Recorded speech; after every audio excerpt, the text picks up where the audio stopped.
ಯಾಕಾಗಿದೆ, ಎಲ್ಲಿಂದ ಆಗಿದೆ? ಮೂಲತಃ ಕೇಂದ್ರ ಸರ್ಕಾರದ ನೀತಿಗಳು ಇವತ್ತು ಬೆಲೆ ಏರಿಕೆಗಳನ್ನು ಮಾಡ್ತಕ್ಕಂಥ ರೀತಿಯಲ್ಲಿ ಆಗಿದ್ದಾವೆ. ಇಡೀ ದೇಶದಲ್ಲೇ ಆಗಿದೆ, ಇದು ಬರೀ ಕರ್ನಾಟಕದಲ್ಲಿ ಮಾತ್ರ ಅಲ್ಲ. ಅದರಿಂದ ಅವರು ಸರಿಪಡಿಸ್ಕೊಡ್ಬೇಕಲ್ವಾ? ಕೇಂದ್ರ ಸರ್ಕಾರಗಳು ಯಾವುದೇ ಸರ್ಕಾರ ಬಂದಾಗ ರಾಜ್ಯ ಸರ್ಕಾರದನ್ನು ನಮ್ಮ ಫೆಡರಲ್ ಸ್ಟ್ರಕ್ಚರ್ನಲ್ಲಿ ಆ ಸಂಬಂಧ ಇದೆಯಲ್ಲ, ರಾಜ್ಯ ಮತ್ತು ಕೇಂದ್ರದ ಸಂಬಂಧ, ಆ ಸಂಬಂಧ ಸರಿಯಾಗಿಲ್ಲದೆ ಇದ್ದಾಗ ಈ ರೀತಿ ಆಗುತ್ತೆ.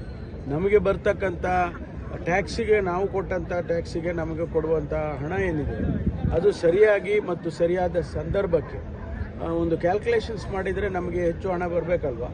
ಹಾಗಾಗಿ ನಾವು ಇಷ್ಟೊಂದು 20,000ಕ್ಕೂ ಹೆಚ್ಚು ಕೋಟಿಗಳನ್ನು ನಾವು ಟ್ಯಾಕ್ಸ್ ರೂಪದಲ್ಲಿ ಕೊಟ್ಟಾಗ ರಾಜ್ಯ ಸರ್ಕಾರಕ್ಕೆ ಅದಕ್ಕೆ ಏನು ಪ್ರಾಮಾಣಿಕವಾಗಿ ಕೊಡಬೇಕಾಗುತ್ತೆ.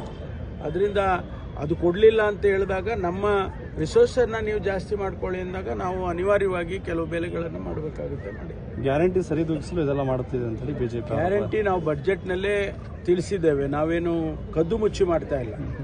ಗ್ಯಾರಂಟಿಯನ್ನು ಬಡ್ಜೆಟ್ನಲ್ಲಿ, ನಮ್ಮ ಬಡ್ಜೆಟ್ರಿ ಅಲೊಕೇಶನ್ನಲ್ಲಿ ಇವತ್ತೇನು 4,09,000 ಕೋಟಿ ಬಡ್ಜೆಟ್ ಕೊಟ್ಟಿದ್ದಾರೆ ಮುಖ್ಯಮಂತ್ರಿಗಳು. ಆ ಬಡ್ಜೆಟ್ನಲ್ಲೇ 51,000 ಕೋಟಿ ರೂಪಾಯಿಯನ್ನು ಗ್ಯಾರಂಟಿಗೆ ತೆಗೆದಿಟ್ಟಿದ್ದಾರೆ. ಅದಕ್ಕೂ ಯಾವುದೇ ಸಂಬಂಧ ಇಲ್ಲ ಸರ್. ಇದು ನಮ್ಮ ಕರ್ನಾಟಕದಲ್ಲಿ ಪೊಲೀಸ್ ಸ್ಪೋರ್ಟ್ಸ್ ಬೋರ್ಡ್ ಅನ್ನ ಕ್ಲೋಸ್ ಮಾಡಿ ಅಲ್ಲಿರೋನೆಲ್ಲ ರಿಲೀವ್ ಮಾಡಿದ್ದಾರೆ ಅಂತ ಹೇಳಿ ಇದೆ. ಯಾಕೆ ಪೊಲೀಸ್ ನಮ್ಮ ಸ್ಪೋರ್ಟ್ಸ್ ಬೋರ್ಡ್ ಇದೆಯಲ್ಲ ಸರ್ ನಮ್ಮಲ್ಲಿ, ಸೊ ಅದನ್ನು ಕ್ಲೋಸ್ ಮಾಡಿದ್ದಾರೆ ಅಂತ ಹೇಳ್ತಿದ್ದಾರೆ. ಯಾವ ಕಾರಣಕ್ಕೋಸ್ಕರ? ಈಗ ಅನೇಕ ಬದಲಾವಣೆಗಳನ್ನು ಮಾಡ್ತಾ ಇರ್ತಾರೆ. ಬಟ್ ಸ್ಪೋರ್ಟ್ಸ್ ಆಕ್ಟಿವಿಟಿ ಪೊಲೀಸ್ನಲ್ಲೇ ನಡೀತಾ ಇದೆಯಲ್ಲ. 3% ಈಗ ರಿಸರ್ವೇಷನ್ ಮಾಡಿದ್ದೇವೆ ಪೊಲೀಸ್ ರೆಕ್ರೂಟ್ಮೆಂಟಲ್ಲಿ. 3% ಕ್ರೀಡಾಪಟುಗಳಿಗೆ ಅಂತ ಹೇಳಿ ಮಾಡಿದ್ದೇವೆ.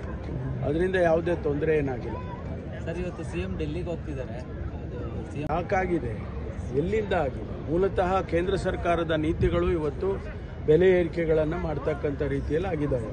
ಇಡೀ ದೇಶದಲ್ಲೇ ಆಗಿದೆ, ಇದು ಬರೀ ಕರ್ನಾಟಕದಲ್ಲಿ ಮಾತ್ರ ಅಲ್ಲ. ಅದರಿಂದ ಅವರು ಸರಿಪಡಿಸ್ಕೊಡ್ಬೇಕಲ್ವಾ?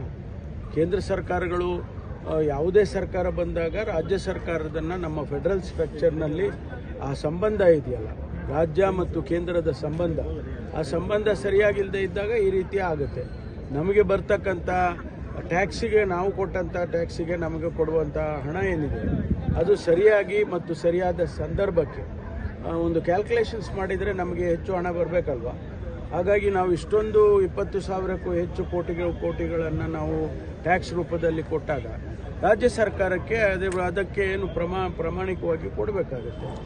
ಅದರಿಂದ ಅದು ಕೊಡಲಿಲ್ಲ ಅಂತ ಹೇಳಿದಾಗ ನಮ್ಮ ರಿಸೋರ್ಸನ್ನು ನೀವು ಜಾಸ್ತಿ ಮಾಡ್ಕೊಳ್ಳಿ ಅಂದಾಗ ನಾವು ಅನಿವಾರ್ಯವಾಗಿ ಕೆಲವು ಬೆಲೆಗಳನ್ನು ಮಾಡಬೇಕಾಗುತ್ತೆ. ಮಾಡಿ ಗ್ಯಾರಂಟಿ ಸರಿದೂಗಿಸಲು ಇದೆಲ್ಲ ಮಾಡುತ್ತಿದೆ ಅಂತೇಳಿ ಬಿಜೆಪಿ ಗ್ಯಾರಂಟಿ ನಾವು ಬಡ್ಜೆಟ್ನಲ್ಲೇ ತಿಳಿಸಿದ್ದೇವೆ, ನಾವೇನು ಕದ್ದು ಮುಚ್ಚಿ ಮಾಡ್ತಾ ಇಲ್ಲ. ಗ್ಯಾರಂಟಿಯನ್ನು ಬಡ್ಜೆಟ್ನಲ್ಲಿ, ನಮ್ಮ ಬಡ್ಜೆಟ್ರಿ ಅಲೊಕೇಶನ್ನಲ್ಲಿ ಇವತ್ತೇನು 4,09,000 ಕೋಟಿ ಬಡ್ಜೆಟ್ ಕೊಟ್ಟಿದ್ದಾರೆ ಮುಖ್ಯಮಂತ್ರಿಗಳು. ಆ ಬಡ್ಜೆಟ್ನಲ್ಲೇ 51,000 ಕೋಟಿ ರೂಪಾಯಿಯನ್ನು ಗ್ಯಾರಂಟಿಗೆ ತೆಗೆದಿಟ್ಟಿದ್ದಾರೆ. ಅದಕ್ಕೂ ಯಾವುದೇ ಸಂಬಂಧ ಇಲ್ಲ ಸರ್. ಇದು ನಮ್ಮ ಕರ್ನಾಟಕದಲ್ಲಿ ಪೊಲೀಸ್ ಸ್ಪೋರ್ಟ್ಸ್ ಬೋರ್ಡ್ ಅನ್ನ ಕ್ಲೋಸ್ ಮಾಡಿ ಅಲ್ಲಿರೋನೆಲ್ಲ ರಿಲೀವ್ ಮಾಡಿದ್ದಾರೆ ಅಂತ ಹೇಳಿ ಇದೆ. ಯಾಕೆ ಪೊಲೀಸ್ ನಮ್ಮ ಸ್ಪೋರ್ಟ್ಸ್ ಬೋರ್ಡ್ ಇದೆಯಲ್ಲ ಸರ್ ನಮ್ಮಲ್ಲಿ, ಸೊ ಅದನ್ನು ಕ್ಲೋಸ್ ಮಾಡಿದ್ದಾರೆ ಅಂತ ಹೇಳ್ತಿದ್ದಾರೆ. ಯಾವ ಕಾರಣಕ್ಕೋಸ್ಕರ? ಈಗ ಅನೇಕ ಬದಲಾವಣೆಗಳನ್ನು ಮಾಡ್ತಾ ಇರ್ತಾರೆ.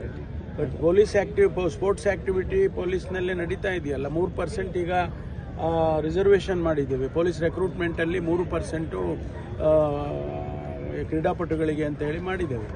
ಅದರಿಂದ ಯಾವುದೇ ತೊಂದರೆ ಏನಾಗಿಲ್ಲ ಸರ್. ಇವತ್ತು ಸಿಎಂ ಡೆಲ್ಲಿಗೆ ಹೋಗ್ತಿದ್ದಾರೆ,